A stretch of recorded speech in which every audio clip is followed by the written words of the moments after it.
Guide कर देता हूँ मैं तुम सबको। अभी अभी तुम सब कौन से क्लास में हो? Fourth, fifth, six, seventh, eighth, इस स्टैंडर्ड के बच्चे तुम सब मेरे सामने बैठे हो ना अभी। तो अभी तुमको अलग अलग साल अलग अलग एग्जाम रहते हैं, लेकिन जो तुम्हारी मेन एग्जाम्स होती है ना, मेन वो ट्वेल्थ स्टैंडर्ड में होती है, सबसे जरूरी एग्जाम। तो ट्वेल्थ में बहुत एग्जाम होती है वैसे, लेकिन मैं तुमको हर हर फील्ड की एक एग्जाम होती है ट्वेल्थ में, हर फील्ड की।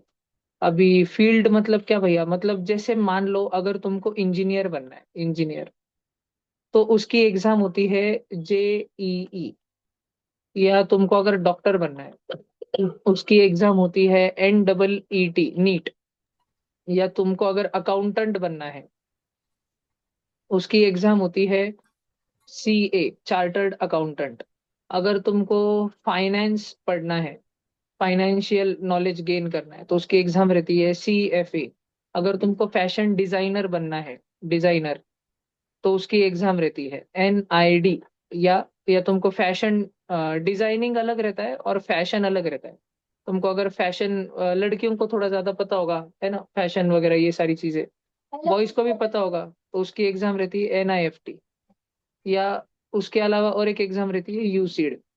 फिर अगर तुमको कुछ भी सोच लो, तुम अगर तुमको मान लो ऑफिसर बनना है, आर्मी ऑफिसर, तो उसकी एग्जाम रहती है UPSC NDA। पूरा नाम इतना होता है, लेकिन शॉर्ट में उसको NDA बोलते हैं।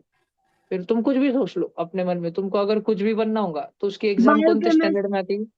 हाँ, अगर तुमको बायोकेमिस्ट्री, मान लो तुमको वैक्सीन, एक एक करके पूछो, आवाज नहीं आ रहा क्लियर। क्या पूछा भैया तुमने? अगर बायोकेमिस्ट्री करनी होगी तो? हाँ, अगर सिर्फ बायोकेमिस्ट्री करनी होगी तो उसके लिए जेई और नीट है। फिर उसके बाद तुम IIT में नहीं जाओ। इंजीनियर बनना है तो IIT में जाओ। डॉक्टर बनना है तो एम्स में, नहीं तो GMC, गवर्नमेंट मेडिकल कॉलेज में। IIT नहीं तो फिर NIT, नहीं तो IIIT, ऐसे 3 कॉलेज है। फिर अगर तुमको बायोकेमिस्ट्री पढ़ना है, सिर्फ बायोलॉजी और केमिस्ट्री, तो फिर उसके लिए दूसरा कॉलेज है, उसका नाम रहता है IISc। या फिर अभी ये जो दो एग्जाम है ना, इससे बहुत सारे कॉलेज में एडमिशन होता है। मैं इधर तुमको एक चार्ट लिख के बताता हूँ, JEE और नीट। अभी ध्यान से सुनना, अभी तुमको खतरनाक बताता हूँ।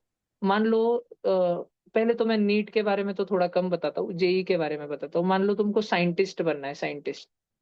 तो फिर अगर साइंटिस्ट बनना है तो भी JEE की एग्जाम देनी पड़ती। फिर कौन सा साइंटिस्ट बनना है अभी तुमको? मान लो तुमको स्पेस का साइंटिस्ट बनना है, तुमको अंतरिक्ष में जाना है। जैसे अभी अपने वो तुमने देखा क्या, कैप्टन शुभेंदु शुक्ला, देखा देखा तुमने? और उसके पहले राकेश शर्मा अभी स्पेस में जाके आए, उनका देखा तुमने? शुभेंदु शुक्ला वो कैसे अंतरिक्ष में थे, न्यूज सुनीता में, विलियम्स। वो हवा में उड़ते टाइम उधर फोटो, स्पेस में सब देखा क्या तुम?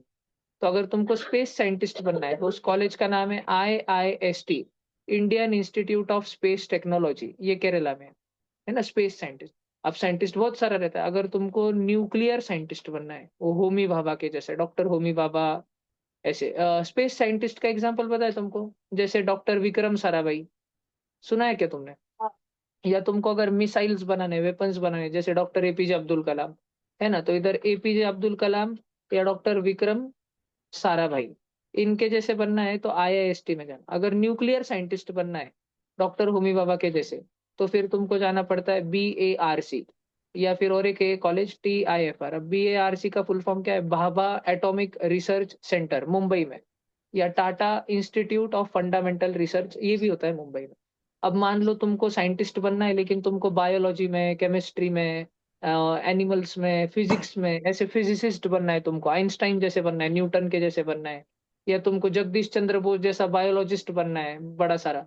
या तुमको केमिस्ट्री में मैडम क्यूरी, सुना है क्या तुमने? मैडम क्यूरी, उन्होंने अलग अलग यूरेनियम, थोरियम, ऐसे रेडियम का खोज निकाला था, अलग अलग। अगर तुमको वैसा साइंटिस्ट बनना है, तो इंडिया का बेस्ट कॉलेज है साइंटिस्ट बनने के लिए है IISc बैंगलोर। सबसे बेस्ट है ये, ऊपर भी जो मैंने लिखे उससे भी भारी, और मैं बाद में जो लिखूंगा उससे भी भारी, सबसे भैया मेरे भारी। को उधर ही जाना है।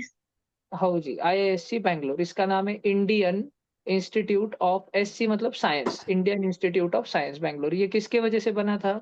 ये कॉलेज बना था स्वामी विवेकानंद के वजह से।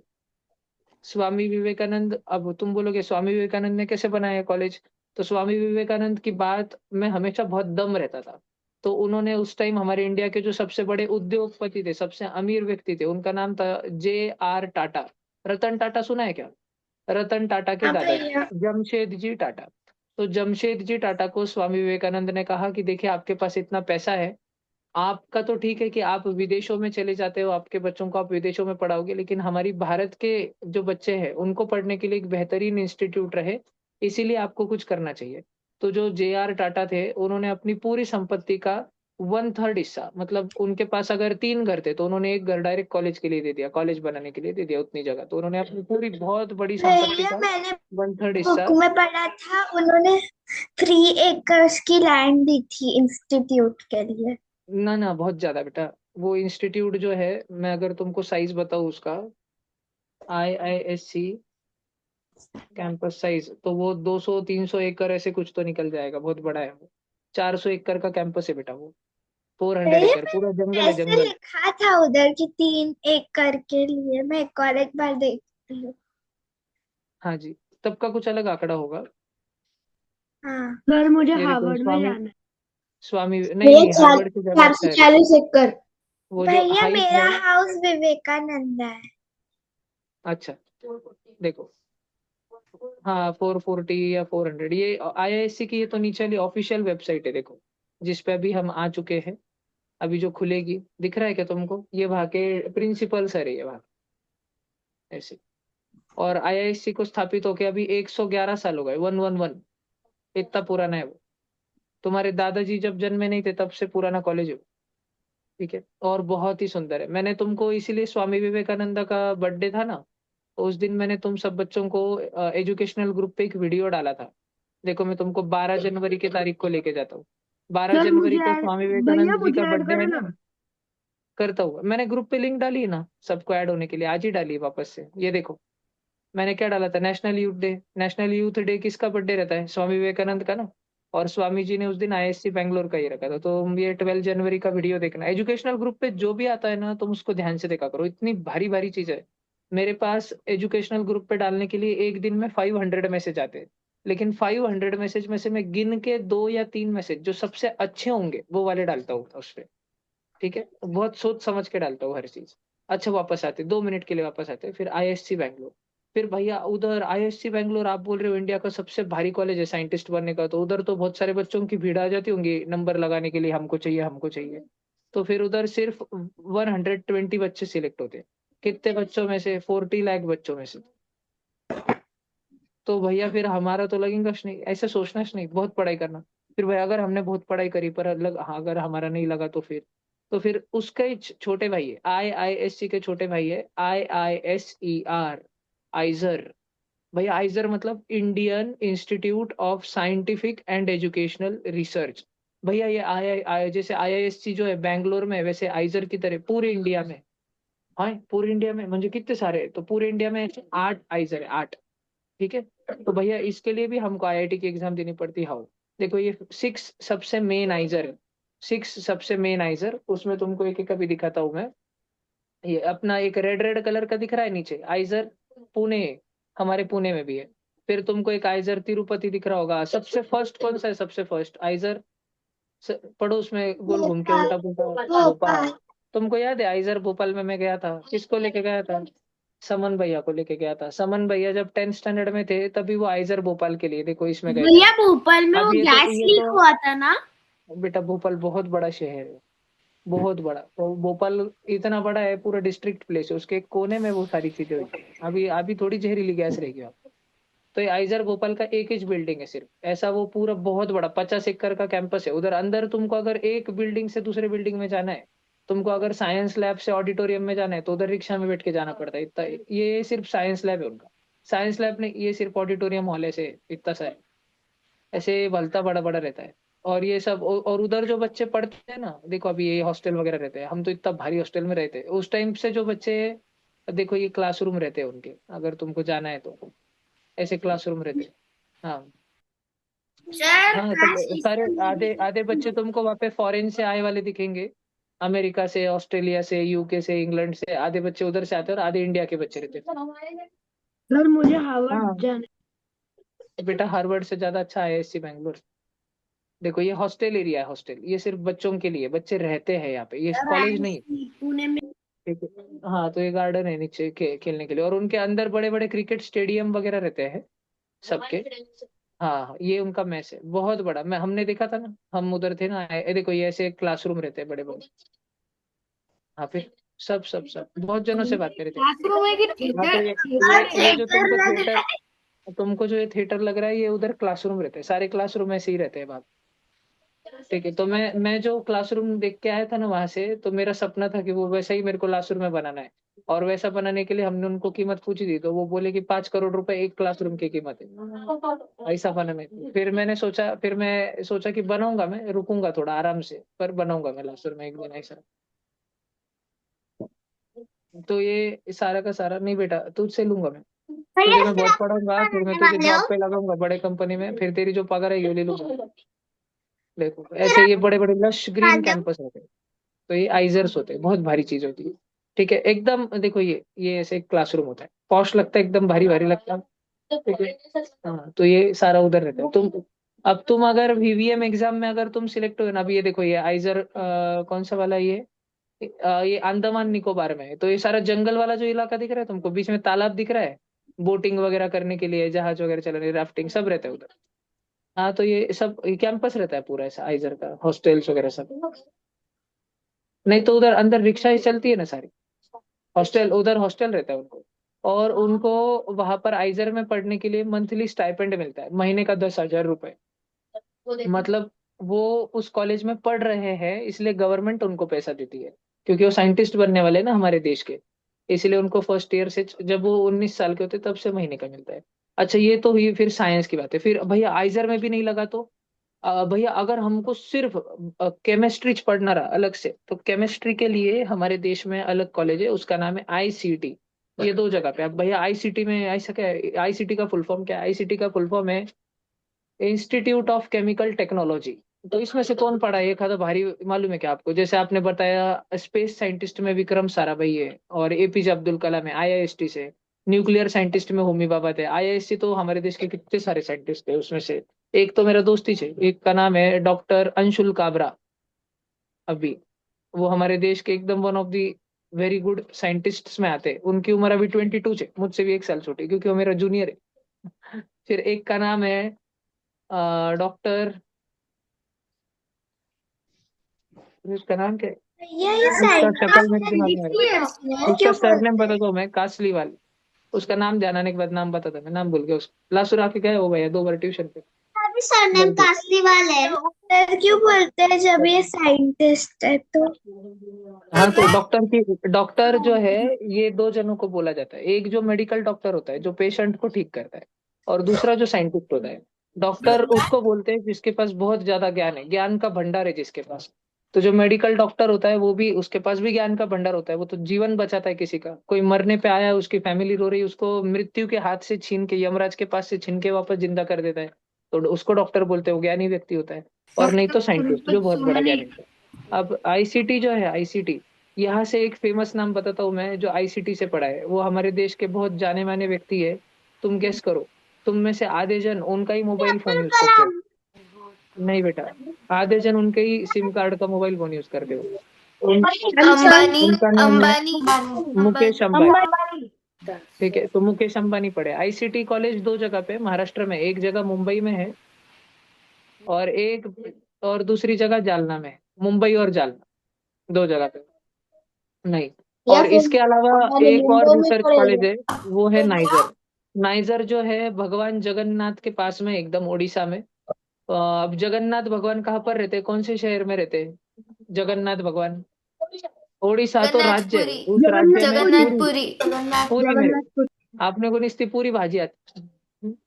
देखो, तो ये नाइजर जो है, नाइजर ये भुवनेश्वर में है। मैं अगर तुमको इस सब के फोटो, मैंने वो तुमको बताया ना एजुकेशनल ग्रुप का 12 जनवरी का वीडियो, तुम आज भैया घर मैं पे जाके देखो, भुवनेश्वर तुम्हारा गया ऐसा था। मन खुश हो जाएगा, तुम्हारा इतना मोटिवेशन आएगा मेरे को इधर जाके पढ़ने का। अभी सुनो, ये तो मैंने सिर्फ साइंस वाले और ये भी थोड़े से ज बताए। रुको रुको, थोड़ा शांत रहो, शांत रहो, शांत रहो, इधर सुनो। ओ मौसी, ओ मौसी ऐका।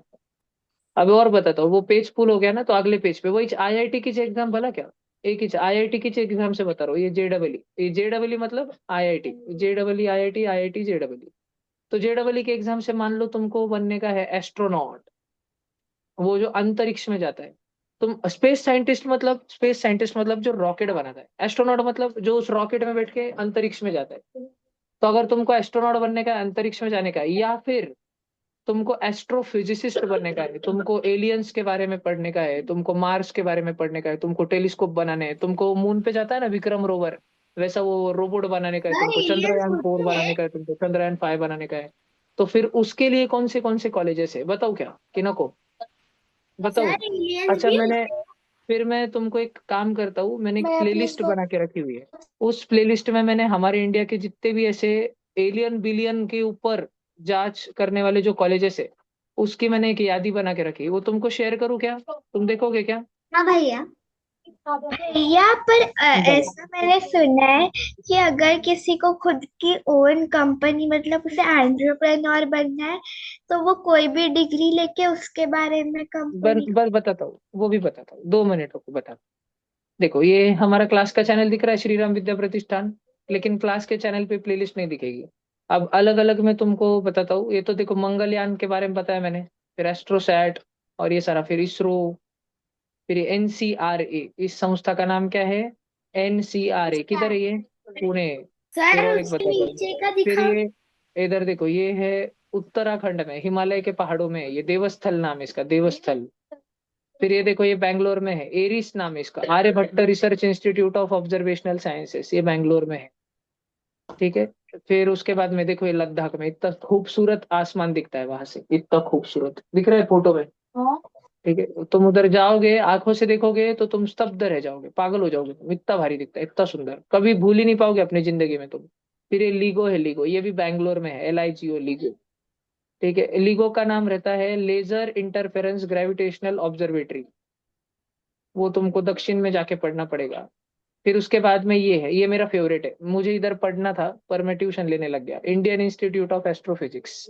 तो शायद मेरा किसी दिन एक आधा स्टूडेंट यहाँ पे जाए और वो अगला कैसे नाम लूं, तुमने कार्ल सेगन नाम सुना है क्या? रुको, मैं तो ऐसा नाम लेता हूँ जो तुमने सुना होगा। तुमने सलमान खान नाम सुना है क्या? तो जैसे बावड़े बावड़े लोगों के लिए सलमान खान फेमस है, वैसे जो सबसे होशियार लोग रहते हैं दुनिया के, उसके लिए कार्ल सेगन फेमस है। भाई अभी कार्ल सेगन कौन है? तो मैं जब छोटा बच्चा था तभी कार्ल सेगन टपक गए थे। लेकिन टपकने से पहले वो हमारे लिए एक टीवी शो बना के गए थे। ये दुनिया के सबसे फेमस एस्ट्रोफिजिसिस्ट थे, सबसे वन ऑफ द मोस्ट होशियार, सबसे होशियार, आइंस्टाइन जैसे थे एकदम ये। स्टीफन हॉकिंग तो पता है, स्टीफन हॉकिंग, वो कुर्सी पे बावड़े मस्त करते रहते। अब वो बहुत बुरा इंसान है वैसे स्टीफन हॉकिंग, लेकिन अब तुम बड़े होने के बाद बताऊंगा, अभी नहीं। इसको देखा है तुमने, ये लूला पुड़िया है ना, वॉइस करते हुए ये सिंगर है क्या? अरे नहीं बेटा, अभी ये नरक में यमराज जी इसके पकोड़े तल रहे होंगे, इसको मस्त गरम तेल की कढ़ाई में तल रहे होंगे, इतने बुरे काम किए इसने। पर अभी ये ठीक है। अभी देखो, ये जो बंदा था, बुद्धि से बहुत होशियार था, तो इसने ऐसा, अभी ऐसा क्यों था? क्योंकि इसको बीमारी थी। क्या बीमारी थी? पहले अपने जैसे नॉर्मल था। एक दिन ये इसकी स्कूल छूटने के बाद जब घर पे आ रहा था, तो इसकी दिमाग की जो नस है ना, इसके दोस्त ने मजाक मजाक में इसको पीछे से टपकन टपली मार दी। ऐसे मान पे, गर्दन पे, सिर पे नहीं मारी, थोड़ा नीचे, सिर के और गर्दन के बीच में जोर से टपली मारी, तो इसकी वो नस जो है, वो हल्की सी पंक्चर जैसी हो गई, एकदम से फिक्स जैसी हो गई। और फिर घर पे जाके इसको पेन होने लगा, रात में इसका एक हाथ पैरालिसिस हो गया, पूरा पैरालिसिस, अटक गया सारा। और सुबह होते होते इसकी पूरी बॉडी अटक गई सारी। तो फिर घर वालों को डर गए, हॉस्पिटल लेके गए, तो सबको पहले तो ये लग रहा था मर गया ही, क्योंकि एक आधा मरे वाली डेड बॉडी देखी चुहा है, ऐसे अटक जाता है, सॉलिड हो जाता है, एकदम हार्ड हो जाता है, तो ऐसे ही हो गया था। लेकिन फिर डॉक्टर्स ने चेक किया, इनकी हार्ट बीट चल रही थी, इसकी इनकी नहीं बोलूंगा मैं, इसकी हार्ट बीट चल रही थी। तो फिर इसको जिंदा विंदा रखा ऐसा, और ये बात कर सके, तो उसके लिए एक रोबोट बनाया इंडिया के अंकल ने, इंडिया के इंजीनियर्स ने, कंप्यूटर दिख रहा है, और इसके दिमाग में यहाँ पे वायर जोड़ा, तो ये जो भी अपने दिमाग में बोलता था, कंप्यूटर पे स्पीकर लगा तो स्पीकर से आवाज निकलता था, ये जो भी अपने दिमाग में सोचता था, जैसे 3 इडियट्स में वो क्रिश पिक्चर में काल है ना, काल, वो मानवर, पर काल बोल सकता है मुंह से, और उसकी 2 उंगलियां चलती है, बाकी नहीं चलता। तो ये काका की 2 उंगलियां भी नहीं चलती, यानी इसका गर्दन गुर्दन कुछ भी नहीं चलता, वह ऐसा ही रहता। पर भैया ये वो जो भी सोचता है, एक्टिंग था उसमें भी इसको था ना। इनको सुना ही सब कुछ देता है। आजू बाजू में जो भी है, वो जो भी बोले, इनको सुना ही सब देता है। और फिर उसका रिप्लाई जो इनको देना है, वो ये अपने मन में सोचते हैं, और वो वायर से कंप्यूटर में जाता है, और वो कंप्यूटर से आवाज निकलता है। अगर इनको मन में कुछ फोटो बताना है तुमको, इमेजिन करके, बच्चों इमेजिन करो, कि एक बॉल के ऊपर एक हत्ती चढ़े वाला है, रंगी बिरंगी रेनबो बॉल है, रेनबो कलर का बॉल है, विबग्योर कलर का, और उसके ऊपर हत्ती एक पाव से गोल गोल नाच रहा है। तुम अपने मन में सोच सकते हो। तो जैसे ही ये अपने मन में सोचते थे, वो कंप्यूटर की स्क्रीन पे आ जाता था सारा। लेकिन ये कंप्यूटर बहुत महंगा है। और फिर ऐसा क्यों बनाया, इसके लिए क्यों बनाया? अगर ये कोई सादा सुदा इंसान रहता, अगर ये कोई साधारण सा इंसान होता, जिसको कुछ ज्यादा साइंस मैथ आता नहीं है, तो इसको ऐसे ही हॉस्पिटल में मरने देते थे, इसकी फैमिली इसको छोड़ देती थी। लेकिन ये था बहुत ज्यादा होशियार। ये इतना ज्यादा होशियार था कि जो एल्बर्ट आइंस्टाइन है, आइजैक न्यूटन है, उनके जितना होशियार था ये। तो इसीलिए इसकी जिंदगी बचाना, वो इंग्लैंड की जो सरकार थी उनके लिए जरूरी था, क्योंकि ये उस उनके देश का साइंटिस्ट थे। साइंटिस्ट क्या करता? साइंटिस्ट नवीन नवीन टेक्नोलॉजी बनाता। नवीन नवीन टेक्नोलॉजी से क्या फायदा होता? नवीन नवीन टेक्नोलॉजी जिस किसी देश के पास में होती है, वो ऐसे खतरनाक खतरनाक हथियार विथियार बनाते हैं। ये बी टू बॉम्बर है अमेरिका का। अमेरिका ने ये विमान कब बनाया है? अमेरिका ने ये विमान बनाया है आज से 50 ईयर्स पहले, 50 साल पहले। तो 50 साल पहले से पूरी दुनिया को मालूम है? नहीं, अमेरिका ने ये पिछले साल इस दुनिया के सामने निकाला। तो अमेरिका के पास आज जो हथियार है सबसे खतरनाक, अमेरिका उसको 50 साल तक दुनिया वालों के सामने बताएंगा भी नहीं, छुपा के रखेगा सबसे। सिर्फ युद्ध में अगर कभी गलती से जरूरत पड़ गई, वैसे तो पड़ेंगी नहीं।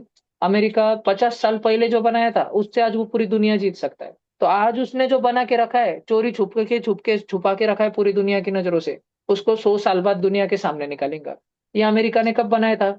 50 साल पहले। अमेरिका ने बनाया म्हणजे क्या? अमेरिका के पॉलिटिशियन ने बनाया, उनके प्रेसिडेंट ने, प्राइम मिनिस्टर ने बनाया? नहीं, किसने बनाया?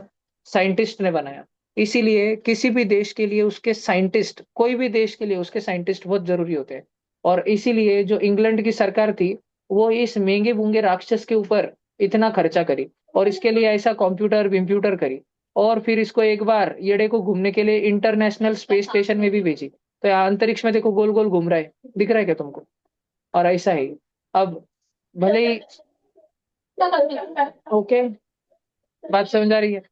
अब मैं जब छोटा बच्चा था, तो मेरे लिए ये बहुत आदर्श व्यक्तित्व थे कि इतना होशियार बनना है जिंदगी में। इनकी ब्रीफ हिस्ट्री ऑफ टाइम और ऐसी खतरनाक खतरनाक किताबें आती थी, जो मैंने सब खरीद के रखी अपनी ट्यूशन की लाइब्रेरी में।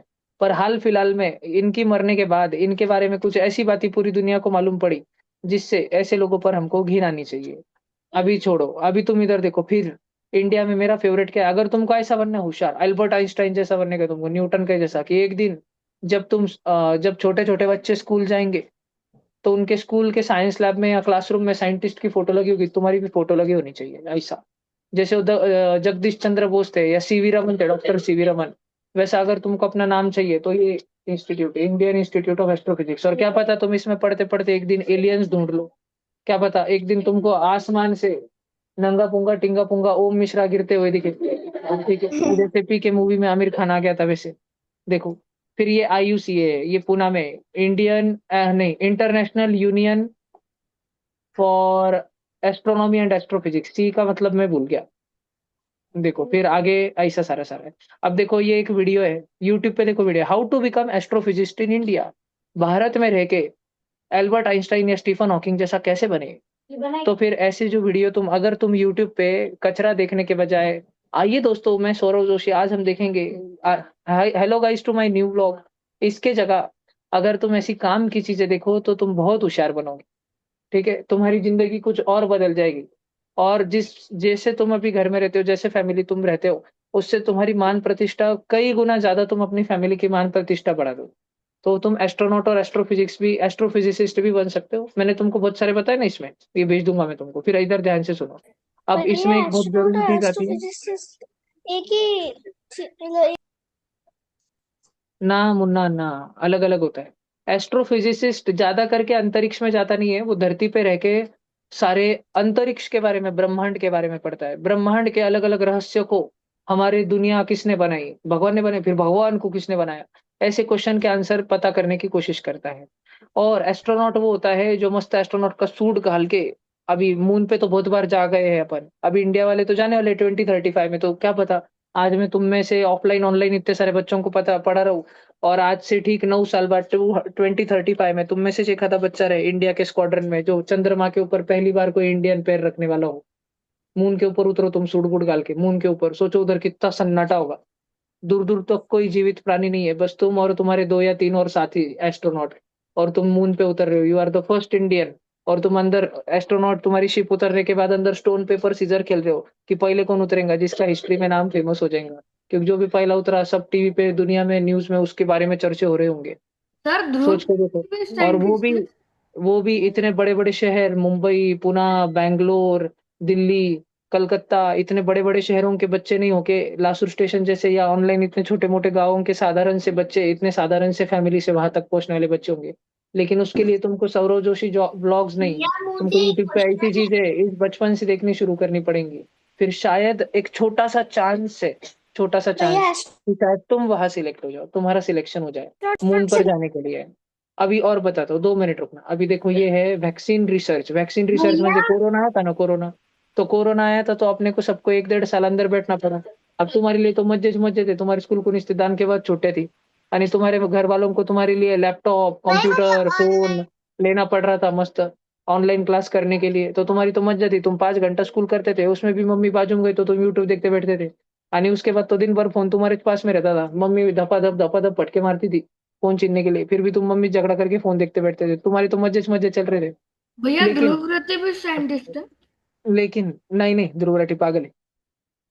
और ध्रुव राठी मत देखा करो, पागल पागल बद दिमाग है वो, एकदम। ठीक है। एक सर तो ये क्यों डबाना सर? रहता।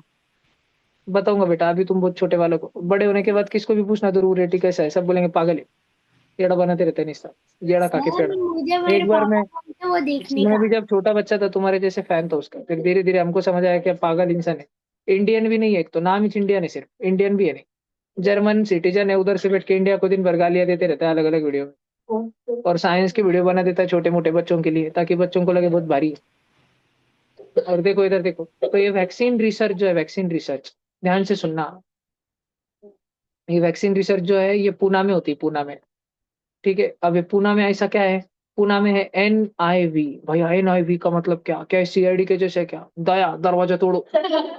नहीं। तो NIV का मतलब है नेशनल इंस्टीट्यूट ऑफ वायरोलॉजी।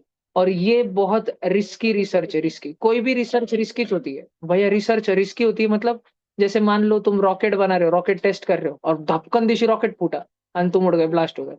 तुम मान लो न्यूक्लियर साइंटिस्ट हो और धक्कन दिशी अंदर यूरेनियम का, थोरियम का धमाका हुआ, रेडिएशन तुम्हारे ऊपर गिरा, तुमको कैंसर हुआ, तुम 2 दिन बाद मर गए। और मरे भी तो इतने बुरे मरे कि तुम्हारे स्किन के और तुम्हारे फ्लैश के मांस के टुकड़े गड़ गड़ के नीचे पड़ रहे हैं। जैसे मेन बत्ती कैंडल को जलाते टाइम उसके मेन के छिट्टे, कैंडल के छिट्टे नीचे गिरते हैं, वैसे तुम पे इतना रेडिएशन गिरा कि घर पे आने के बाद तुम्हारा इतना सर दर्द हो रहा है, तुम्हारा हॉस्पिटल में तुम जा रहे हो, तुमको एडमिट करके रखा है। और तुम्हारे मांस के, तुम्हारी त्वचा के, तुम्हारे हेयर पूरे गिर रहे हैं, पूरे हेयर फॉल हो गया तुम्हारा सारा। कैंसर होने के बाद देखा है क्या, जब रेडिएशन थेरेपी, कीमोथेरेपी करते हैं, उपचार के समय सारे बाल गल जाते हैं, टकला पड़ जाता है सारा, शरीर के सारे बाल गल जाते हैं, आईब्रोज तक के बाल गल जाते हैं सारे के सारे।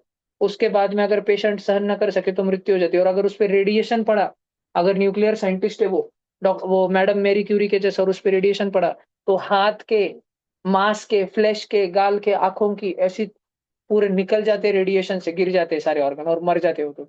फिर अगर तुम मान लो, ये तो इंस्टीट्यूट ऑफ केमिकल टेक्नोलॉजी में चले गए और खतरनाक हाइड्रोजन फ्यूल पे तुम रिसर्च कर रहे हो, एकदम डेंजर डेंजर, ऐसा कुछ खतरनाक खतरनाक रिसर्च कर रहे हो पेट्रोकेमिकल्स के ऊपर, फॉसिल फ्यूल्स के ऊपर, भटकंदी सी धमाका हुआ, डायरेक्ट तुम उड़ गए।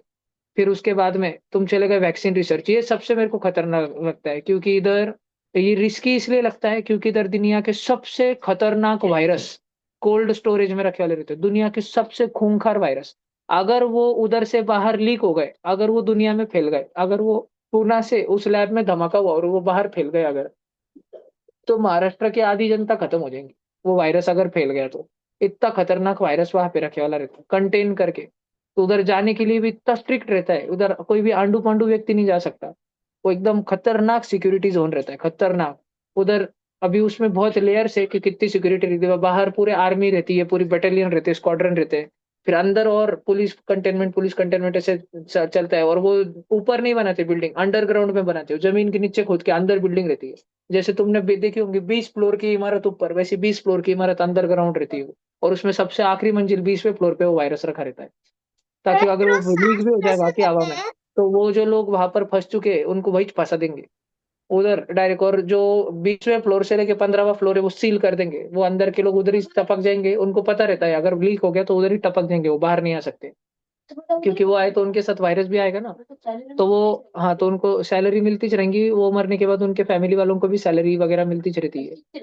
ऐसे तुम मत टेंशन लो, तुम ध्यान दो। अभी तो तुम वो बाद में पढ़े हो कि यूट्यूब से निकालना ना, अब सारी जानकारी मेरे को पता है, पर मैं कितना बोलूं अब। एक एक मैं अगर तुमको सिर्फ BARC के बारे में बोलूं, या मैं अगर तुमको सिर्फ ISC के बारे में बोलूं, तो मेरे को 6 घंटे लगेंगे। मेरे को हर एक चीज के बारे में इतना इतना ज्यादा मालूम है। तो ज्यादा लग जाएगा, एक एक दिन, दो दो दिन तक भाषण दे सकता मैं सिर्फ एक ही कॉलेज के ऊपर। पर कितना बोलूं मैं तुमको, मैं नाम बता रहा हूँ शॉर्ट में। फिर बाद में अगर तुम में से किसी में सच में भगवान ने किसी की किस्मत में लिखा होगा कि वो साइंटिस्ट बनेगा या वो कुछ बहुत महान बनेगा, तो वो घर पे जाके ये सारा लिख के लेगा रिटर्न में अपने नोटबुक में, रफ में, और वो कुटाने करते बैठेगा, सीखते बैठेगा। तो इधर बहुत खतरनाक वायरस लेके रहते हैं। वायरस का करते क्या है, वायरस को वहां पे निकालते, उसके साथ डिशुम डिशुम फाइटिंग खेलते, और उसको हरा के उसकी वैक्सीन बना डालते हैं। ठीक है, एक वायरस को इतना टॉर्चर करते, इतना टॉर्चर करते, इतना झटका देते, इतने बिजली के झटके देते, ऐसा फ्राई करते उसको गरम गरम तेल में। वो रोता है, मम्मी, उसकी मम्मी भी नहीं आती उसको बचाने के लिए, उसकी मम्मी आई तो उसकी मम्मी को टॉर्चर करते हैं वायरस के, और वायरस की मम्मी को। खेल खत्म। और ऐसे अधमरा वायरस, हाफ डेड वायरस, इतना पीटते उसको, इतना पीटते हैं, वो एकदम बेहोशी की हालत में रहता है। और बेहोशी की हालत में जब वायरस आता है, उसी चीज को बोलते हैं वैक्सीन।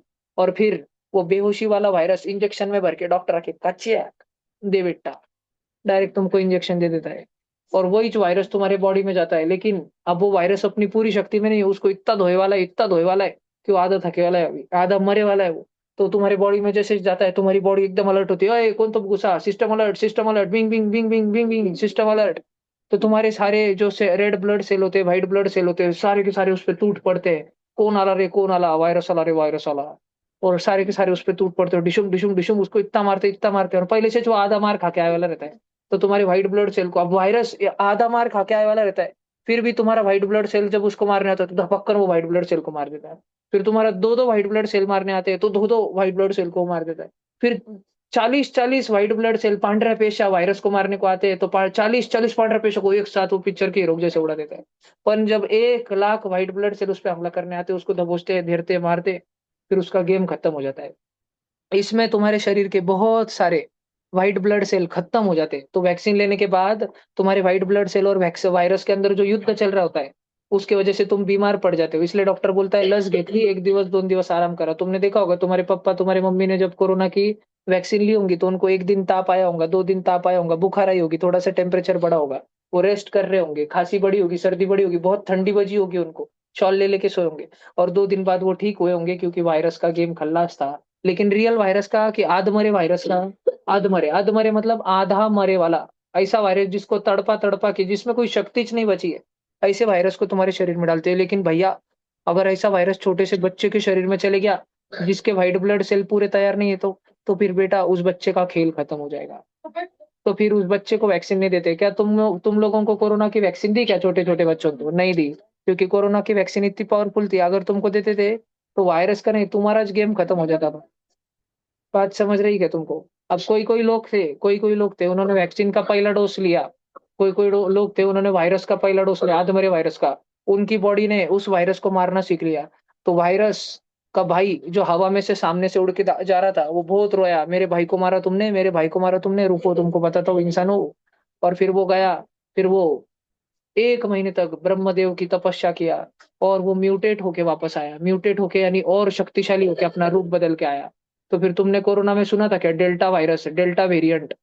फिर कोरोना का आया डेल्टा वेरिएंट, एकदम खूंखार बॉडी बॉडी बना के, है ना। हिरण्यकश को मारने के बाद कौन आया? हिरण्यकश्यपु। याद है कि तुमको हिरण्य का, है ना, हिरण्याक्ष को मारने के बाद में भगवान विष्णु ने जब हिरण्याक्ष को वराह अवतार से मारा, तो उसका भाई गुस्से में आ गया था ना, हे विष्णु, मैं तुझसे बदला लूंगा, तुझे मार डालूंगा। फिर वो ब्रह्म भगवान की पूजा करने गया था ना महाअवतार नरसिम्हा मूवी में, कौन? हिरण्यकश्यपु। फिर वो आया, फिर भगवान विष्णु वापस से आए। भगवान विष्णु क्यों आए, कौन से अवतार में आए? फिर हिरण्यकश्यपु को मारने के लिए नरसिम्हा अवतार में आए ना। नरसिम्हा। फिर उसका डायरेक्ट पेट ही फाड़ दिया, डायरेक्ट गेम खल्लास, जैसे शिवाजी महाराज ने उस अफजलिया का गेम ओवर कर दिया था, वैसे। अब ये जो डेल्टा वेरिएंट था ना कोरोना का, फिर सरकार को सेकेंड वैक्सीन का डोज निकालना पड़ा, और दूसरी वैक्सीन निकालनी पड़ी, और पावरफुल वैक्सीन निकालनी पड़ी, फिर उसको मारा। ऐसा फिर उसके बाद लग रहा था कि वायरस और बदल के आएगा क्या, नहीं। तो फिर सरकार ने तब तक जो है इतनी एडवांस्ड वैक्सीन बना ली थी हमने, और इतनी इम्यूनिटी हमारे शरीर में आ गई थी कि अब कोरोना से कुछ नहीं होता हमको। अगर यार कोरोना मुझे वायरस ये अब भी आ बताइए गया, कि चाइना में अगर कोरोना हो गया तो किसको? रुको बच्चे एक को मिनट। कोरोना हो गया तो बच्चे का खेल खत्म बेटा। और भैया ट्रीटमेंट देना पड़ेगा ना? हाँ तो ट्रीटमेंट देंगे ना बेटा। सर क्या ये सच है कि चाइना में वायरस बना है? यस बेटा। क्यों बनाया उन लोगों ने? चाइना ने नहीं बनाया बेटा, अमेरिका ने बनाया चाइना में जाके। सर फिर क्यों बनाया उन्होंने? क्योंकि ग्लोबल रीसेट हो रहा है बेटा। अभी अपन विषय से भटकेंगे नहीं, नहीं तो देखो अगर, एक मिनट, आराध्य ने एक क्वेश्चन पूछा कोरोना वायरस किधर बनाया, मैंने बोला चाइना में बनाया। फिर आराध्य पूछा उन लोगों ने क्यों बनाया, उन्होंने बनाया नहीं, बनाया। उन्होंने ढूंढा नहीं, जंगल में नहीं मिला उनको, उन्होंने बनाया। तो क्यों बनाया? तो मैंने उसको बोला कि देखो बेटा, अगर हम उस विषय में चले जाए तो विषय बहुत बड़ा हो जाएगा। अब मैं तुमको बताता हूँ कि विषय विषय कितना बड़ा हो जाएगा, स्क्रीन पे देखना। अगर मैं तुम बच्चों को सिखाना चालू करूँ कि दुनिया वैसी क्यों है जैसी वो है, और क्यों ध्रुव राठी एक नंबर का पागल है, तो मुझे तुम लोगों को इतनी सारी चीजें सिखानी पड़ेंगी। ये जो तुम स्क्रीन पे देख रहे हो अभी, मुझे तुमको इतना बड़ा विषय सिखाना पड़ेगा। अभी देखो, मैं विषय को जूम करके तुमको विषय छोटा सा विषय बताता हूँ बेटा। अब सब जन देखना, अभी चीजें बहुत बढ़ने वाली है। मैंने तुम बच्चों को कल एक क्लास में बताया था ना मीम्स के बारे में। देखो, सर ग्रुप पे किधर जाए भेजो ना अपन, सर। किधर जाए, किधर जाए? हाँ हाँ हाँ हाँ। इसके लिए मैं जेल में चल जाऊँ? तुमको दिख रहा है क्या डोनाल्ड ट्रम्प? दिख रहा है क्या? अच्छा मैं मूल, और क्या बताऊँ मैं तुमको, ऐसा क्या? अच्छा देखो देखो देखो, एक, सुनो सुनो सुनो, ये कंपनी का नाम क्या है? पैलेंटीर। ये दुनिया की one of the most evil companies में से है। तुम बच्चे याद करो, इससे पहले मैंने कौन सी कंपनी को दुनिया की one of the most evil companies बोला है, सबसे खूंखार, बुरी बुरी कंपनीज किसको बोला है मैंने? तुक्का मत मार, मैंने किसको बोला है? नहीं, पैलेंटीर से पहले। पैलेंटीर से पहले नहीं पता तुमको? Sir black cube. नहीं, ब्लैक क्यूब नहीं, ब्लैक रॉक को बोला था मैंने। और ब्लैक रॉक तो ठीक है, वो तो सबको मालूम है बुरी है, लेकिन ऐसी कौन सी कंपनी जो सबको लगता है बहुत अच्छी लेकिन सबसे बहुत बुरी कंपनी है, one of the most evil? Google. जो तुम गूगल यूट्यूब यूज करते हो ना, ये दुनिया की वन ऑफ द मोस्ट बुरी कंपनी है। अब क्या तुम बच्चों को यहाँ पे ना, सर नहीं हेल नहीं नहीं, हिटलर। विषय बहुत बढ़ जाएगा। क्या तुम बच्चों ने कभी ये आड़वा स्वस्तिक देखा है? आड़वा स्वस्तिक, सर आड़वा हेल स्वस्तिक क्या है पता है हिटलर। तुमको? वो स्वस्तिक नहीं है, हाँ उसको भैया हेटन हेल राइट क्रूज जरूर। बोलते हैं। हिटलर। वो एक हिंदू सिंबल नहीं है, वो क्रिश्चियन सिंबल है। और क्रिश्चियन सिंबल क्यों है वो क्रिश्चियन लोग, वो उन क्रिश्चियन लोगों का सिंबल है जिन्होंने मुस्लिम्स के साथ हाथ मिला लिया था यहूदियों को खत्म करने के लिए। ज्यूस को नहीं। अभी तुम बच्चे क्या है, छोटे हो अभी ना, विषय बहुत बढ़ जाए। सर हेल तो बेटा हिटलर। देखो, हमारी दुनिया जो है ना, हमारी दुनिया ये लोग चलाते, जो अभी तुमको स्क्रीन पे दिख रहा है, ये सारे अलग अलग, समझ रहे हैं तुमको? और इसमें से जो व्हाइट कलर है ना बेटा, ये देखो ये देखो ये देखो ये देखो ये देखो, इसमें one of the most powerful चीज जो है, ये आकाशिक रिकॉर्ड्स है। आकाशिक रिकॉर्ड्स भारत में और तिब्बत में मिले गए वो पुस्तक है जो मानव इतिहास के सबसे पुराने पुस्तक है, जो 10,000 साल से पुराने पुस्तक है। लेकिन अभी भले ही वो भारत में और तिब्बत में मिले थे, लेकिन वो अभी भारत और तिब्बत में नहीं है, और ना ही वो दुनिया की कोई आम साधारण सा जनमानस उसको जाके देख सकता है। वो अमेरिका में पेंटागन नाम की बिल्डिंग में एक टॉप सीक्रेट रूम के टॉप सीक्रेट चेंबर के टॉप सीक्रेट फोल्डर में बक्से में बंद पड़े हुए हैं। सिर्फ वही बहुत पावरफुल प्रिविलेज्ड लोग ही उनको पढ़ सकते हैं, संस्कृत में लिखे हुए उन दस्तावेजों को पढ़ सकते हैं। और ये हमारी दुनिया है बेटा। ये दुनिया में आप बच्चों पे, आप सभी के फैमिलीज पे, हम सब पे क्या होता है, अभी जो मैं जूम मीटिंग ले रहा हूँ, ये भी एक जन बैठ के सुन रहा है क्योंकि मैंने फोटो खोल के रखा है। तो हेलो, वो सीआई वाला बंदा। ये मास सर्वेलेंस चलता है। मास सर्वेलेंस मतलब, तुम जब रात में सो जाते हो तब भी तुम्हारा फोन का फ्रंट कैमरा और बैक कैमरा, तब भी तुम्हारा फोन का जो ऑडियो है वो तुम्हारे, तुम जो घर में बड़बड़ करते रहते हो, तुम जो घर में करते रहते हो, देखता रहता है, सुनता रहता है, सब कुछ तुमको ट्रैक करते रहता है, वो हर चीज जानता है। तुम अपने फोन पे लोकेशन ऑफ करो, लेकिन तुम गाड़ी में बैठ के एक जगह से दूसरे जगह जा रहे हो, तो उनको एग्जैक्टली पता होता है कि तुम कहाँ से कहाँ जा रहे हो। और उनको अगर तुमसे धोखा होगा, अगर उनसे तुमको तुमको अगर उनसे खतरा, उनको अगर तुमसे खतरा होगा, तो उनके पास ऐसी टेक्नोलॉजी की, गाड़ी में जाते जाते ही वो बस एक इनविजिबल सी लेजर बीम तुम्हारी तरफ डायरेक्ट करेंगे, और तुम हार्ट अटैक से टपक जाओगे बेटा। ठीक है? तुम सोच नहीं सकते, जेल में चले जाएंगे। तुम सोच भी नहीं सकते कि दुनिया कितनी आगे है। सर फिर ठीक है? अपन जेल में चले जाएंगे। और जैसे तुमने कभी सुना होगा कि रावण ने कौन से ग्रह को, कौन से भगवान को कैदी बना के रख लिया था? शनिदेव को। ठीक शनिदेव। है, तो ये भी लोग जो है ये डेविल वर्शिपर्स रहते हैं। डेविल वर्शिपर्स यानी कि ये राक्षस की पूजा करते हैं, ये कली की पूजा करते हैं, काली नहीं, काली माता की, ये कली की पूजा करते हैं। और ये ये बहुत मेरे को खतरनाक लोग होते पता हैं। है। वो कोई भी ब्लैक करता है तो उसके अंदर आ जाता है। सर ब्लैक ये क्यूब देखो, लोग कौन रहते हैं? सर वो भी खुद राक्षस होते हैं क्या? नहीं वो राक्षस ही है। सर ब्लैक क्यूब लोग कौन रहते हैं? ऐसा है कि अभी अभी फिलहाल हमारे दुनिया में, अभी देखो मैं बस इसके, ये गोले ने क्वेश्चन पूछा था आराध्य ने कि भैया कोरोना वायरस चाइना वालों ने क्यों बनाया, मैंने बोला चाइना वालों ने नहीं बनाया, चाइना में बनाया, अमेरिका वालों ने बनाया। क्यों बनाया? क्योंकि अभी हमारे दुनिया की जो पूरी करेंसी सिस्टम है जिसका नाम है फिएट करेंसी, किधर होगा किधर होगा, शांत हो जाओ, एकदम चुप। ये देखो अभी हमारी दुनिया में बेटा दो चीजें चल रही है, एक का नाम है डीपॉपुलेशन। डीपॉपुलेशन यानी अभी हमारी दुनिया की आबादी कम करने की आर्टिफिशियली कोशिश करी जा रही है। ये शांत, गपचुप एकदम। और इधर देखो, ये रहा फियाट करेंसी, नाम दिख रहा है क्या, फियाट करेंसी।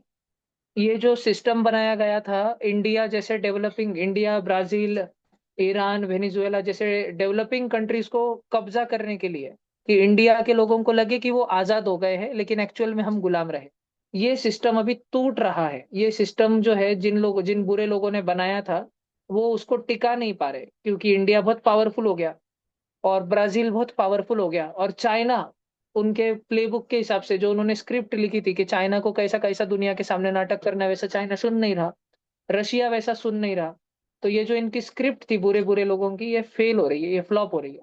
और इसको काउंटर करने के लिए, अलग अलग देशों को अनस्टेबल करने के लिए इन्होंने कोरोना वायरस रिलीज किया। इनको लगा कि इंडिया बर्बाद हो जाएगा, पर मोदी जी इनके आउट ऑफ सिलेबस थे। इन्होंने कभी सोचा नहीं था, इनके सिलेबस में मोदी जी थे नहीं, मोदी जी इनके लिए आउट ऑफ सिलेबस है और मोदी जी ने हमारे देश वापस बाउंस बैक करा दिया। ऐसे ही व्लादिमीर पुतिन जो है चाइना के, ऐसे ही भले ही दुश्मन है लेकिन चाइना के शी जिनपिंग है और रशिया के व्लादिमीर पुतिन है। ये लोग जो है आउट ऑफ सिलेबस आ गए। अभी जो है बेटा ये पेट्रो डॉलर सिस्टम जो है ना, पेट्रो डॉलर सिस्टम और ये फियाट करेंसी सिस्टम ये खत्म होने वाला है। अब ना तो तुम बच्चों को, तुम छोटे छोटे प्यारे प्यारे गुलबुलो बलबुलो बच्चों को ये इन शब्दों का, फियाट करेंसी का मतलब अभी समझता है। और मैं बस आशा करूंगा कि एक दिन तुम ये बातें समझ पाओ। तुम्हारे मम्मी पापा कोई नहीं समझते इन बातों को अभी। तो ब्लैक मैं क्यूब बस कौन रहते हैं? सोचूंगा, मैं भगवान से प्रे करूंगा कि एक दिन, एक दिन तुम इन सारी चीजों को समझ पाओ। काश तुम इन सारी चीजों को समझ पाओ। ये हम है बेटा, ये हम है, ये हमारे बारे में, हिंदू रेस के बारे में, हिंदू कॉम के बारे में बातें करी गई है। ये रेड सर्कल जो है ना, रेड सर्कल, ये रेड सर्कल जो है इंडियन लोग, जो एंशियंट इंडिया के लोग हैं उनके बारे में बात है ये सारी। ठीक है, तो तुमको भले ही बेटा ये, नहीं अभी ठीक है, सर अभी तुम हम बहुत छोटे हो। सर आप ग्रुप पर चलो भेज वापस सकते आओ। हो? बिल्कुल ना है, विचेस ना है। इधर देखो, अभी देखो ये JEE है, ग्लोबल रिसेट आए, क्या है ग्लोबल रिसेट, अभी ग्लोबल रिसेट चल रहा है। पूरी दुनिया जैसे तुम जानते हो बदलने वाली है। और भगवान का भला हो, हमारे पास मोदी जी और उनके पास लाइन में और दो तीन जन बड़े बड़े दिग्गज लोग हैं कि हम बहुत भले, पर हमारा भी गेम हो सकता है कभी भी, अगर उनका गेम कर दे तो। इधर देखो, तो अगला ये है NIV पुणे में। अगर तुमको बायोलॉजी वैक्सीन रिसर्च करनी है, कोई कोई लोग इतने डेंजर रहते हैं। एक ऐसा यड़मट साइंटिस्ट था, जैसे हमारे इंडिया में वायरस का इंस्टीट्यूट कौन से शहर में है, पुणे में है। ऐसे ही अमेरिका में भी एक शहर है, तुमने नाम सुना होगा शिकागो, मूवीज में नाम सुना होगा तुमने शिकागो। भैया तो शिकागो में ध्यान से सुनो, तो शिकागो में एक, अमेरिका में उधर वायरस का रिसर्च का इंस्टीट्यूट है। एक साइंटिस्ट इतना पागल था, उसने वहां पे इतनी पढ़ाई लिखाई करी, खतरनाक खतरनाक दुनिया के वायरस बनाए और हमेशा वो उसको सेफ रखता था, अंदर रखता था। उसके साथ उसके पर्सनल लाईफ में जो प्रॉब्लेम चल रहा था, आराध्या स्वरा दोघी जणी उभे राहा पटकन, जितक्या उशिरा तितक्या साड्या, एक दोन तीन, तीन तीनच साड्या दोघींना फक्त नंतर। तो उसकी जिंदगी में कुछ पर्सनल प्रॉब्लम चल रहे थे जिसके वजह से वो सोचा आता माझी सटकली, मैं पूरे इंसानों को खत्म कर दूंगा, आधे इंसानों को मार डालूंगा मैं। और वो बावड़ा जो है उसने इतना खतरनाक वायरस बनाया और वो उसको लीक करने वाला था। लेकिन ऐसा तो है नहीं कि सिक्योरिटी वालों को समझेंगे नहीं, ठीक है ना। तो वो उस वायरस को चोरी छुप के बाहर तो लेके चले गया और उधर से पांग गया दूसरे देश में। और वो एक दुनिया उसने दुनिया का एक ऐसा कॉन्सर्ट ढूंढ के निकाला, एक ऐसा फेमस सेलिब्रिटी का कॉन्सर्ट ढूंढ के लगाया। कॉन्सर्ट पता है तुमको, उधर वो सब लोग गाने सुनने को आते हैं। और इतना महंगा कॉन्सर्ट का टिकट था कि सारे दुनिया के देशों के जो बड़े बड़े लोग हैं ना, पावरफुल लोग और एकदम जो सेलिब्रिटी, सारे देशों के बड़े बड़े सेलिब्रिटी वहां आने वाले थे। तो अगर वो वहां पे वायरस रिलीज करता, जिस वायरस का असर 10 दिन बाद दिखता है और वो फिर एक से दूसरे में फैलते जाता है, तो क्योंकि सारी दुनिया के लोग एक ही जगह पे आ रहे थे कॉन्सर्ट के लिए, बड़ा फंक्शन था, तो वो वायरस सब में फैल जाता। और ये सब लोग जब अपने अपने देशों में जाते तो सब अपने अपने देश में वायरस लेके चले जाते थे। और क्योंकि ये बड़े बड़े और पावरफुल लोग हैं, तो कोई इनको एयरपोर्ट पे रोक सकता था क्या? जैसे तुमको याद है कोरोना, जब तुम तो बहुत छोटे बच्चे थे तब, तुम तो केजी में, फर्स्ट में, सेकंड स्टैंडर्ड में थे, जब कोरोना से चाइना से लोग विमान से बैठ के, हमारे इंडिया के लोग जो चाइना में थे, वो विमान से बैठ के जब वापस इंडिया में आ रहे थे ना, उनको एयरपोर्ट पे चेकिंग चल रही थी उनकी, कोरोना है कि नहीं। तो कोरोना का वो नाक में स्टिक डाल के या कफ का स्टिक डाल के स्वैब की टेस्टिंग करते थे। फिर कोरोना पॉजिटिव है क्या, कोविड पॉजिटिव है क्या, ये देखने में आधा एक घंटा लगता था उनको। आधा एक घंटा एक रूम में, अकेले रूम में पैक करके रखते थे। यानी अगर वो कोविड पॉजिटिव आए तो उसी रूम में बंद रखते थे फिर उनको 4-5 दिन। तो क्या मार डालते थे क्या? खाने पीने नहीं, खाने पीने देते थे ना, उधर ही ध्यान रखते थे उनका, उनको बाहर नहीं आने देते थे, क्योंकि अगर वो बाहर भटके तो और लोगों में कोरोना फैला देंगे ना। ऐसा अगर घोटाला हो जाएगा। बात समझ आ रही है क्या तुम बच्चों को? ऐसा था। तो फिर लेकिन अब ये तो साधारण लोग थे, ये एयरपोर्ट पे रुका ले। अब मुकेश अंबानी को कोई एयरपोर्ट पे रोक सकता है क्या? वो 1 मिनट में एयरपोर्ट ही खरीद लेंगे पूरा पूरा। सारी पुलिस को, अपनी टीम, पुलिस को बोलेंगे सरकारी नौकरी छोड़ दो, अब मेरे लिए काम करो, मैं पकड़ दूंगा तुम सबको, और खुद के घर पे चले जाएंगे। और इस प्रोसेस में, एयरपोर्ट से खुद के घर पे जाने में और 20-30 लोगों से संपर्क में आएंगे, उनको फैलेंगे, उनको फैलेंगे, उनको फैलेंगे, इस पूरे देश में फैल जाएगा। तो ऐसा उसने करा था। लेकिन लकीली वो वायरस उस कॉन्सर्ट में लीक होने से पहले ही उस व्यक्ति की, उस वायरस के पाउच को, उस पिशवी को जिसपे एक टाइमर लगा होता, ब्लास्ट होने वाला था छोटा सा, और वो हवा में लीक होने वाला था वायरस, उसको पकड़ लिया गया, वो वायरस के पाउच को। और उस साइंटिस्ट को पकड़ने से पहले ही उस साइंटिस्ट ने सुसाइड कर लिया, क्योंकि उसको पता था कि वो इतना 3rd डिग्री टॉर्चर सहन नहीं कर पाएगा। जब पुलिस उसको 2 फटके मारेंगी तो बोल देगा मैंने इधर इधर छुपाया है। तो पुलिस को बताना नहीं चाह रहा था कि उसने वायरस कहाँ पर छुपाया है। तो पुलिस उसको पकड़े इससे पहले ही वो कुछ येड़े चाले कर दिया, वो इस दुनिया से चले गया, ताकि कभी पुलिस को मालूम ही नहीं पड़े कि वायरस कहाँ पे है। और तुमको अगर ये पूरी रियल स्टोरी सुननी है ना, रियल स्टोरी, तो तुमको एक बुक का नाम बताता हूँ मैं, तुम उस बुक को पढ़ना। उस बुक का नाम है इनफर्नो। ये सब अपने ट्यूशन में भी है, इनफर्नो बुक का नाम है। या मैंने और नाम सुना है इसका। और इस बुक के ऑथर है डैन ब्राउन। वो जो सारी स्टोरी दुनिया को बताई है ना, जिस व्यक्ति ने, ये सब हुआ था। जैसे धुरंधर मूवी तुमने देखी नहीं, अभी तुम छोटे बच्चे हो, तुम बड़े होंगे ना 1-2 साल बाद, तब धुरंधर बताऊंगा मैं। क्या आपने देखी क्या? जैसे जैसे देखो, अभी तुम मेरे पास में मस्त ट्यूशन पढ़ते बैठे हो, ऑफलाइन के बच्चे मस्त पीछे गप्पा मार रहे, क्लास में ध्यान नहीं दे रहे। ऑनलाइन बच्चे भी आधे क्लास घर पे ध्यान दे रहे, इधर ट्यूशन में पूरा ध्यान नहीं।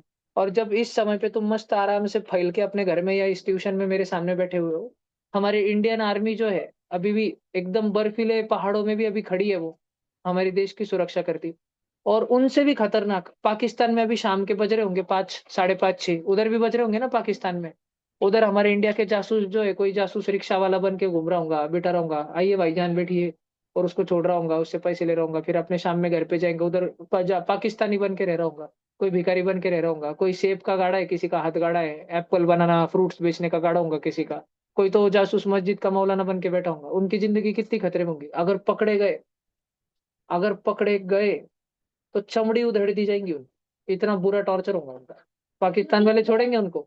अगर ओम मिश्रा कभी इंडिया का जासूस बन गया, पहली बात तो बनेगा नहीं क्योंकि बहुत बड़बड़े हैं। जासूस को चुप रहना पड़ता है, इतना बड़ा बड़ा व्यक्ति कभी भी जासूस बन सकता है क्या? नहीं। जो गंभीर लोग होते हैं, गंभीर, जो सहन कर सकते हैं, who can tolerate, who can endure, who can inflict pain, जो दर्द सहन कर सकते हैं बहुत सारा, जो अपने घर से दूर रहने का दुख भी सहन कर सकते हैं, ऐसे ही लोगों को सिलेक्ट किया जाता है जासूस बनने के लिए।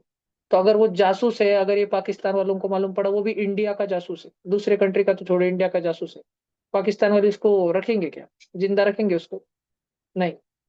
गेम खत्म कर देंगे उसका पूरा। और वो भी ऐसा वैसा नहीं, बस गोली नहीं मारेंगे उसको, सीधा नहीं मारेंगे, बहुत टॉर्चर करेंगे उसके साथ, बहुत टॉर्चर, गरम गरम चाकू, चाकू गरम करके उसके शरीर पे कट मारेंगे, उसको उल्टा लटका के रखेंगे, जानबूझ के गरम उकड़ते पानी में उसको डालेंगे, उसके हाथ पैर डुबाएंगे, ऐसे टॉर्चर करेंगे, बहुत डेंजर डेंजर चीजें होती। तो अभी अपन वापस आते हैं। अगर तुमको पाकिस्तान वालों से बदला लेना है लेकिन तुम जासूस नहीं बनना चाहते, तो तुम जेई का एग्जाम देके साइबर सिक्योरिटी में जा सकते हो। किसमें? Cyber security. और जब तुम साइबर सिक्योरिटी के एथिकल हैकर बन जाओगे, तो तुम पाकिस्तान के पूरे कंप्यूटर हैक करके उनकी वाट लगा सकते हो। सारे आतंकवादियों के डेटाबेस में घुस के आतंकवादियों को डरा के धमका के उनका गेम खलास कर सकते हो अपने घर पे बैठ के, वो भी अपने घर पे बैठ के।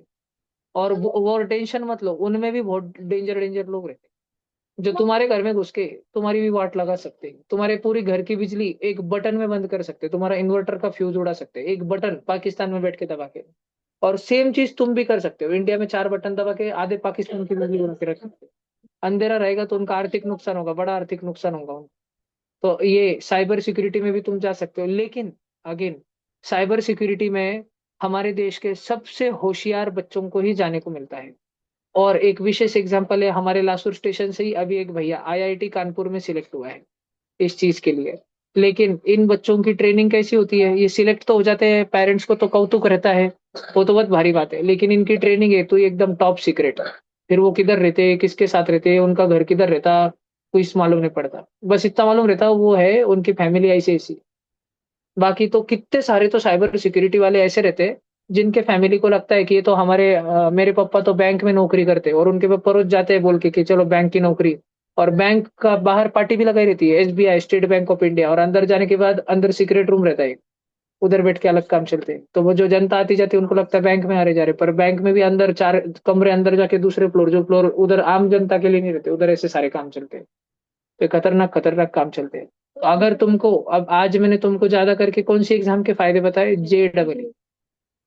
अगर तुमको मेडिकल डॉक्टर बनना है तुमको, ठीक है, तुमको लोगों की जान वगैरह बचानी, तो फिर तुम नीट में जा सकते हो। ठीक है, हाँ देखो मैं तुमको अलग से,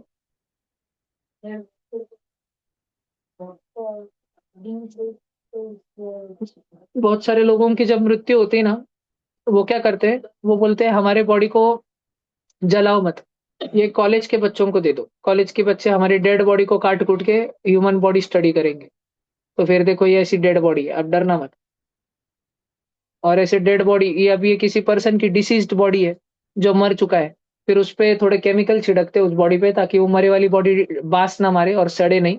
और फिर उसको काट कूट के, ये सारे देखो कॉलेज के स्टूडेंट है, तनिष्का दीदी भी ऐसा व्हाइट कोट ही पहनती है, ऐसे कंपलसरी रहता है डॉक्टर लोगों को, और फिर ऐसा काट कूट के सब देखते हैं, सारा ऑर्गन्स वगैरह ब्रेन निकालते हैं उसका। ये देखो, अब क्या तुम बच्चों को 2-2 किडनी दिख रही है क्या, किडनी? क्या उसके ऊपर तुमको लीवर दिख रहा है, ट्रायंगल ग्रीन ग्रीन कलर का, मेरा माउस हिल रहा है। इधर स्टमक, ये सॉरी, ठीक है, पैनक्रियास दिख रहा है, पैनक्रियास दिख रहा है, सारी चीजें ऐसे काट कूट के सब देखते, स्टडी करते हैं उसको, बॉडी को। ये देखो ये, तुमको लग रहा होगा कभी बुड्ढे अंकल कुछ काट दिया क्या, पर ऐसा नहीं, ये डेड बॉडी। और ऐसे लोग बहुत महान होते हैं जो अपना देह, देह मतलब क्या, शरीर दान कर देते हैं, देह दान। जैसे नेत्रदान रहता, नेत्रदान, नेत्रदान वो लोग करते हैं कि आम्ही मेल्यानंतर, हम मरने के बाद में हमारी बॉडी तो जला देना, हमको पूरी बॉडी नहीं देनी हॉस्पिटल को, लेकिन हमारे नेत्र, हमारी आंखें निकाल लेना। आंखें निकाल के क्या उसकी गोटे खेलने की? नहीं, आंखें निकाल लेने के बाद में एक आधा ऐसा पेशेंट जिसको आंखों की जरूरत है उसको देना। तो तुम बोलो भाई मरे वाले लोगों की आंखें किसका चलेंगी? तुम्हारे लो आंखें जो है ना, आंखें, आंखों में वायर होता है सिर के अंदर, ऑप्टिक नर्व बोलते हैं उस वायर को, उसको खींच के निकाला और किसको भी लगाई तो चलती है आंखें। बस उसका ऑपरेशन करना पड़ता है। अब जो आंधड़ा रहता है, आंधड़ा जिसके पास आंखें नहीं है, ट्रेन में देखा होगा ना, गाना गाते रहता है ना, आई वी नीची नी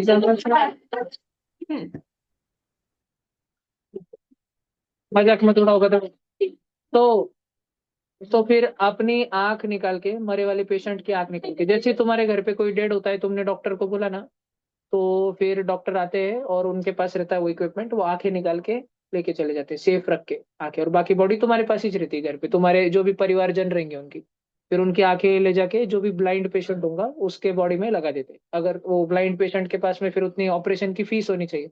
अब भाई कदा गरीब पेशेंट रहा, उसके पास पैसे नहीं है, तो फिर सरकारी दवाखाने में एकदम एकदम कम दाम में उपचार होता है, एकदम कम दाम। भैया अब देखो बॉडी थोड़ा सा, सुनो, अभी अभी ये जो बॉडी है, तो अभी एक व्यक्ति की डेड बॉडी है, this is a body of a dead person. भैया वो ऐसा ऐसा क्यों दिख रहा है भैया वो? क्योंकि सुनो ध्यान से, जैसे तुम एप्पल खाते हो, एप्पल, बादाम खाते हो, बादाम के ऊपर के साल्टे काटते हो, छिलके निकालते हो। एप्पल खाते हो, एप्पल के छिलके निकालते हो। एक डॉक्टर को देखो, अगर कभी आगे ओम मिश्रा हमारे घर के गच्ची से पड़ गया, क्या पता किसी को गुस्सा आ गया, बहुत बड़बड़ करता है गच्ची से, उसको धक्का मार के पीट दिया, और ओम मिश्रा के कपाड़ पे बड़ी सी कोच लग गई, यहाँ पे जख्म लग गया, तो उसको डॉक्टर के पास लेके गए। डॉक्टर बोला क्यों, बचाना है क्या इसको? हमने बोला वैसे तो मन तो नहीं, लेकिन अब बचा लेगा। ठीक है, तो अभी फिर हमने, चलो फिर डॉक्टर अंकल ने ओम मिश्रा को क्या करने चालू किए, टाके देणे चालू किए, टाके. घरी एखादा कपडा फाटला, तुमची शाळेची पॅन्ट फाटली, थोडीशी शर्ट फाटला थोडा, तर लगे फेकून देतो का आपण? फेक देते क्या नहीं, उसको सीते हैं ना. तो अगर तुम्हारी ऐसी स्किन फटी, तो डॉक्टर अंकल उसको टाके मारते. तो एक्चुअली सुई दौरे से, वो उनकी सुई अलग रहती है डॉक्टर अंकल की, उनका मेडिकल दौरा थ्रेड अलग रहता है, लेकिन उसको टाके मारते, उसको सुई दौरे से गांठन मारते, ऐसा. तो डॉक्टर अंकल, अब सुनो सुनो सुनो, अब तुम घर सर पे मेरे दिवाली को के भी टाइम तो पे, टाके पड़े थे। रुक जा, तुम घर पे दिवाली के टाइम पे, त्योहार के टाइम पे अपने मम्मी को फूलों का हार बनाने में हेल्प करते होंगे. जो बड़ी सुई रहती है दाबन, मम्मी उसमें दोरा डाल के देती होंगी और तुम फूलों में डालते डालते बैठते होंगे. गाँव में तो करते हैं कम से कम, मुझे शहरों का तो नहीं पता, लेकिन गाँव में तो, लासुर में तो आज भी सब लोग करते हैं अपनी मम्मी के हेल्प, तोरण बनाते हैं, हार बनाते हैं गेंडू के फूल का. तो उतनी मोटी मोटी दाबन अगर डॉक्टर अंकल ने लिया ने मम्मी को खापक्कन भरी, तो ऐसा जमेगा क्या? ऐसी लियर खापक्कन नहीं. तो पहले ही रोता गधड़े के जैसा ओम मिश्रा चिल्ला रहा. डॉक्टर अंकल के पास में इतना पेशेंस, इतनी स्किल रहनी चाहिए कि एकदम पतला सा टाका उनको मारते आना चाहिए. ओम मिश्रा की जरा सी चमड़ी फाड़ के उसमें टाका धसा के, तुरंत जो फटी वाली स्किन है उसके आर पार जाके अगली स्किन में धसा के, बस फटफट फटफट फटफट, ज्यादा खून ना बहे उसके पहले टाका मारते आना चाहिए. तो सबसे जरूरी सर्जरी की प्रैक्टिस ये होती है कि डॉक्टर अंकल को स्किन, त्वचा, मांस नहीं, गरम गरम चाकू कड़कन फाड़ दिया, ऐसे नहीं, थर्माकोल नहीं फाड़ रहे, एप्पल के टुकड़े नहीं करते. डॉक्टर अंकल को एकदम सफाई से, एकदम हल्के हाथ से बस स्किन फाड़ते आनी चाहिए और स्किन वापस जोड़ते आनी चाहिए. तो ये जो तुम देख रहे हो जिन स्टूडेंट को अभी, तो उनकी सिर्फ स्किन, जो डेड बॉडी अभी तुम देख रहे हो डेड बॉडी, तो वो जो सामने तनिष्का दीदी जैसे और जो डॉक्टर स्टूडेंट रहता है ना, उनको ये प्रैक्टिकल रहता है कि इसकी स्किन निकालो सिर्फ, बाकी अंदर का देखो, तुमको लाल लाल कलर का मांस दिख रहा है किधर भी नहीं, क्योंकि हमारे चमड़ी के नीचे हमारा फैट होता है, फैट. मेरे गाल, गब्बू गब्बू गाल देख पा रहे हो? तो अगर मैं मरा और मेरी बॉडी ऐसी डाइसेक्ट हुई, तो मेरी त्वचा निकलने के बाद तुमको फैट दिखेगा, और फैट निकालने के बाद तुमको फ्लैश दिखेगा रेड रेड कलर का. बात समझ आ रही है क्या तुम? तो ऐसा रहता है. तो तो उसके अभी अभी पीछे तुमको है। लगेगा भैया उनको कितना डेंजर डेंजर पढ़ाते, अरे लेकिन अगर डॉक्टर ने, जो डॉक्टर मैम या डॉक्टर सर है, अगर उन्होंने ऐसा पढ़ा ही नहीं, उन्होंने ऐसे डाइसेक्शन करा ही नहीं, अगर वो डेड बॉडी से डर गए, तो वो लिविंग पेशेंट को कर पाएंगे क्या? हाँ, अब मान लो ये ऐसा रखा है और अचानक से रोना चालू कर दे, तो